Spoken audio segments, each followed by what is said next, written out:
जय हिंद। आप सभी का स्वागत है आपके अपने चैनल फार्मेसी पॉइंट में। तो आज के इस वीडियो में भी जो है हम मल्टीपल चॉइस क्वेश्चंस करेंगे फार्माकोथेराप्यूटिक सब्जेक्ट का।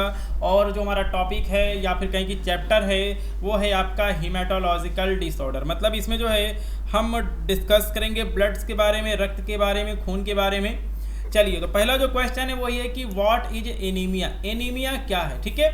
तो इसका आंसर जो है आपको ऑप्शन देख के पता चल गया होगा, ठीक है। तो इस क्वेश्चन का सही आंसर है reduce oxygen carry capacity of blood due to deficiency of red blood cells or hemoglobin.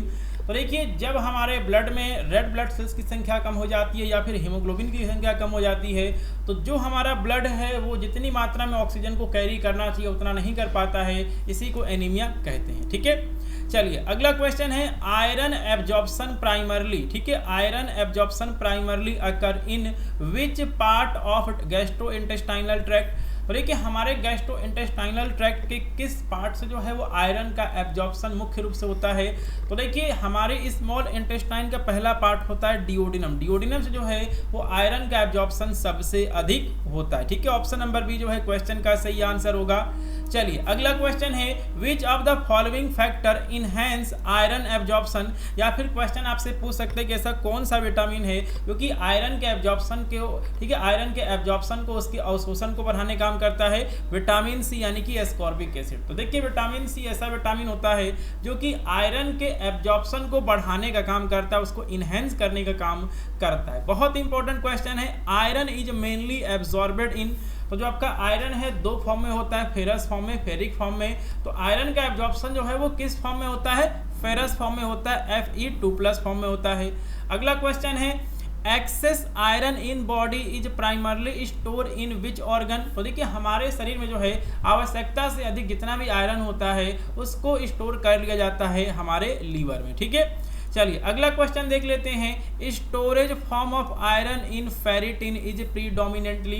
तो कहने का मतलब ये कि जो हमारा आयरन होता है वो किस फॉर्म में स्टोर होता है? फेरस फॉर्म में, फेरिक फॉर्म में। तो ये जो है फेरिक फॉर्म में जो है वो स्टोर होता है हमारे लीवर में, ठीक है। चलिए, अगला क्वेश्चन है which hormone regulate iron absorption and release. तो देखिए, इंसुलिन, ग्लूकागन, हिपैसिडिन और थायरॉक्सिन का ऑप्शन दिया गया है। और इस क्वेश्चन का आंसर आप सभी को यहाँ से सही लग रहा होगा। हेप्सिडिन जो होता है वो आयरन के एब्जॉर्प्शन और उसके रिलीज में, ठीक है, रोल उसका होता है, वो शामिल होता है, ठीक है। अगला क्वेश्चन है what is the most common type of anaemia world wide. तो पूरे दुनिया में जो है किस प्रकार का एनीमिया जो है वो सबसे सामान्य तौर पे हमको देखने को मिलता है?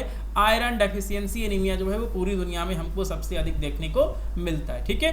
अगला क्वेश्चन है what is the primary function of red blood sales, ठीक है। तो जो आपकी, तो देखिए, जो आपकी आरबीसी या एरिथ्रोसाइट्स हैं इनका प्राइमरी फंक्शन क्या है? इनका प्राइमरी फंक्शन होता है, ठीक है, ऑक्सीजन को कैरी करना। चलिए, अगला क्वेश्चन है विच nutrient is essential for production of haemoglobin. तो देखिए, हीमोग्लोबिन को बनाने के लिए क्या चाहिए? आयरन चाहिए। ऑप्शन नंबर सी सही है। चलिए, अगला क्वेश्चन है what is the term for anaemia resulting from deficiency in vitamin B12। तो साइनोकोबालामिन विटामिन की वजह से या फिर विटामिन B12 की कमी से कौन सा एनीमिया होता है? पर्नीशियस एनीमिया होता है, ठीक है। चलिए, अगला क्वेश्चन है which of the following laboratory test is commonly used to diagnose anemia. तो देखिए, एनीमिया का पता लगा, ठीक है, एनीमिया का पता लगाने के लिए कौन सा लेबोरेटरी टेस्ट होता है? CBC होता है, कंप्लीट ब्लड काउंट, ठीक है। चलिए, अगला क्वेश्चन है which population group is most at risk for developing iron deficiency anaemia. तो देखिए, आयरन डेफिशिएंसी एनीमिया जो है वो सबसे अधिक जो है वो हमें प्रेग्नेंट वुमेन्स में देखने को मिलती है। ऑप्शन नंबर सी सही रहेगा, ठीक है। चलिए, अगला क्वेश्चन है what is the primary cause of iron, ठीक है, आयरन डेफिशिएंसी एनीमिया। तो आयरन डेफिशिएंसी एनीमिया होने का जो है प्राइमरी कॉज क्या है? वो है इनएडिक्वेट डाइटरी इनटेक ऑफ आयरन। तो अगर आप अपने भोजन के माध्यम से, ठीक है, पर्याप्त मात्रा में अगर आप आयरन नहीं ले रहे हैं तो आयरन डेफिशिएंसी एनीमिया हो जाएगा, ठीक है। अगला क्वेश्चन है which of the following is a common symptom of iron deficiency anaemia. तो देखिए, आयरन डेफिशिएंसी एनीमिया का सबसे जो कॉमन सिम्टम होता है वो होता है फैटिगी, यानी कि थकान जो है बहुत जल्द होती है। ऐसे लोग जिनमें की खून की कमी होती है, ठीक है। चलिए, अगला क्वेश्चन देख लेते हैं what is the main function of iron. तो जो है, जो आपका आयरन है इसका मेन फंक्शन क्या होता है हमारे शरीर में? वो होता है रेड ब्लड सेल्स और हीमोग्लोबिन को बनाना, ठीक है।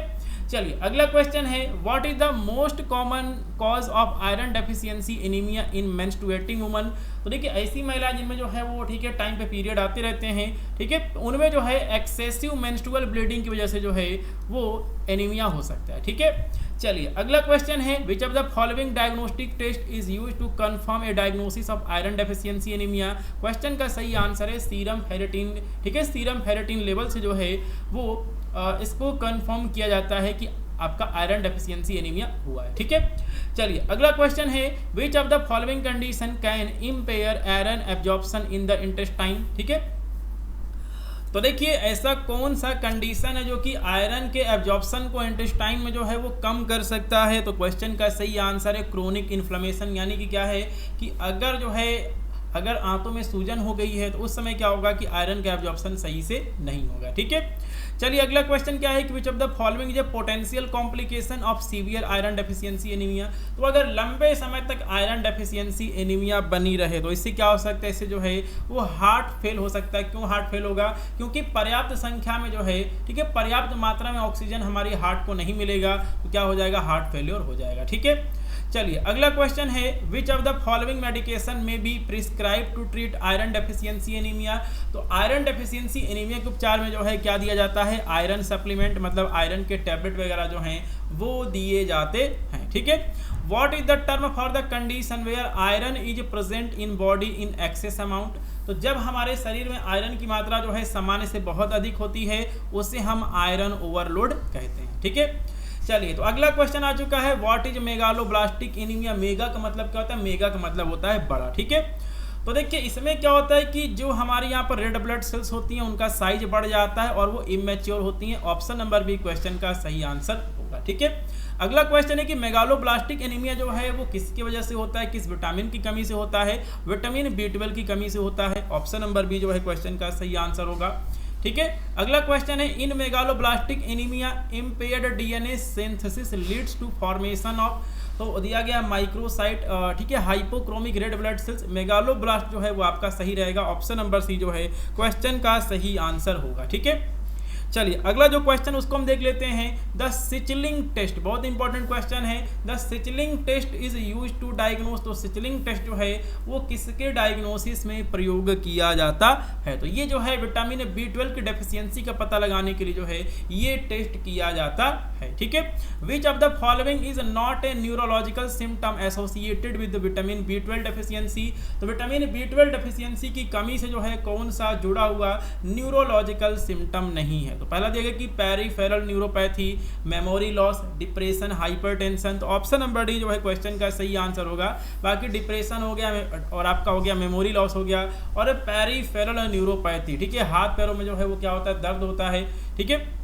चलिए अगला जो क्वेश्चन उसको हम देख लेते हैं, what is the main function of vitamin B12। तो देखिए विटामिन B12 का मेन फंक्शन क्या होता है, डीएनए को बनाना और हमारा नर्वस सिस्टम सही से काम करे उसके लिए जो है वो आपका विटामिन B12 चाहिए, ठीक है।